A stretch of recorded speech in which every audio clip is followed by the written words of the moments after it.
મારી સાથે રબારી સમાજના યુવા આગેવાન જીગરભાઈ જોડાયા છે। ખાસ કરીને જીગરભાઈ, આજના ઐતિહાસિક દિવસને કેવી રીતે જોવો છો?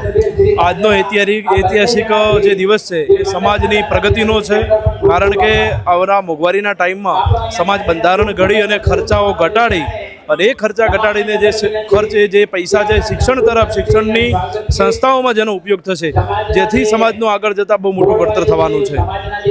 જે રીતે આ દિવસ માટે ઘણા સમયથી મહેનત થઈ રહી હતી, ગ્રાઉન્ડ ઉપર લોકોને જાગૃત કરવા, સમાજને એક મંચ ઉપર લાવો, સાથે સાથે આજના દિવસે વડીલો અને યુવાનો કરતાં પણ બહેનો વધારે ખુશીમાં છે।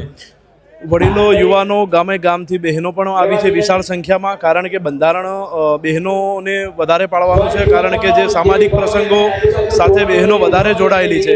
તો બહેનો, ભાઈઓ, યુવાનો તમામ લોકો આ પાછળ લાગી ગયા છે કે સમાજનું બંધારણ થાય અને બંધારણ થયા પછી એનું સંપૂર્ણ અમલ થાય, એના માટે બધા જ લોકો અત્યારે જાગૃત છે અને મહેનત કરી રહ્યા છે સમાજના।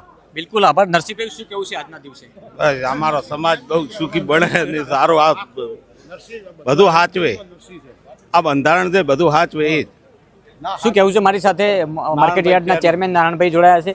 નારાયણભાઈ, શું કેવું છે આજના ઐતિહાસિક દિવસને કઈ રીતે જુઓ છો? આજે જે રબારી સમાજનું મહાસંમેલન યોજાવા જઈ રહ્યું છે કે આજના સમયમાં જે પરિવર્તનની માંગ હતી એ પ્રમાણે રબારી સમાજ શૈક્ષણિક અને વ્યવસાય અને સન્માનની રીતે આગળ વધવું હોય તો આ બંધારણ ચોક્કસપણે પાલન કરવું પડશે।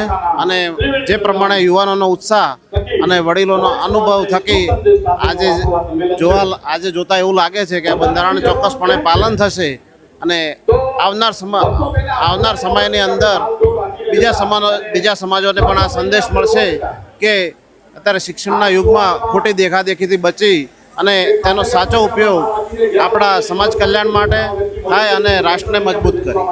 આભાર અમારી સાથે જોડાવા બદલ। ખાસ કરીને અહીંયા મારી સાથે રબારી સમાજના અનેક આગેવાનો જોડાયા અને સમાજના હિતની વાત કરી, સમાજની ચિંતા કરી। આગામી સમયમાં સમાજ શિક્ષણ થકી ઓળખાય, વ્યસન મુક્ત બને। મારી સાથે બીજા પણ એક રબારી સમાજના આગેવાન જોડાયા છે, એમની સાથે પણ વાત કરી। શું કેવું છે ખાસ કરીને આજના દિવસને લઈને? આજનો દિવસ સોના જેવો દિવસ ઉકેલો છે, જ્યારે સમાજનું બંધારણ થતું હોય છે ત્યારે હૃદયથી હૃદય મિલાવીને સમાજ, ભાઈઓ, બહેનો, યુવાનો આ બંધારણને પાળવા માટે ઉમટી પડ્યા છે। આજનો જે દિવસ એક ઇતિહાસમાં સુવર્ણ અક્ષરે લખાશે।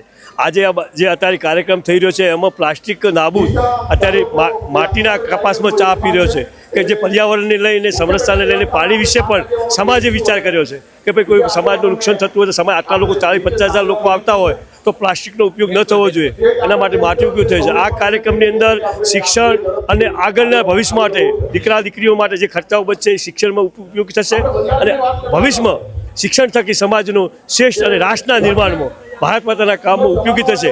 જે આજનું બંધારણ છે એ રબારી સમાજ નહીં પણ રાષ્ટ્ર નિર્માણનું બંધારણ થઈ રહ્યું છે અને રાષ્ટ્રની ઉત્તરોત્તર પ્રગતિ કરે એ સમાજ પણ રાષ્ટ્ર સાથે સંકળાયેલો છે, હિન્દુ સમાજ સાથે સંકળાયેલો છે। ભારત માતા કી જય। બિલકુલ આભાર અમિતભાઈ। ખાસ કરીને શું કહેવું છે કે જે રીતે આજનો આ દિવસ છે એ રબારી સમાજ માટે એક અલગ પ્રકારનો ઇતિહાસ છે? રબારી સમાજ માટે આજનો દિવસ બહુ ઐતિહાસિક દિવસ છે અને ત્રણેય જિલ્લાના આગેવાનો ભેગા મળી અને આ બંધારણ બંધાયું છે અને સંપૂર્ણ રીતે પાલન થાય અને સમાજ પણ આગળ આવે એવી મારી શુભેચ્છા। ખૂબ ખૂબ શુભેચ્છા।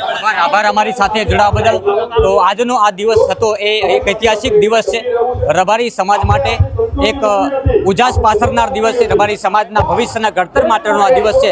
મોટી સંખ્યામાં જ્યારે રબારી સમાજ એક મંચ ઉપર આવ્યો છે ત્યારે ખાસ કરીને રબારી સમાજની પહેલ એવી છે કે સમાજના બંધારણની સાથે સાથે પ્લાસ્ટિક મુક્ત રાષ્ટ્ર બને, જેને લઈને અહીંયા જે વ્યવસ્થા કરવામાં આવી છે એ પણ એક અલગ પ્રકારનો સંદેશ સમગ્ર દેશમાં જશે। નમસ્કાર।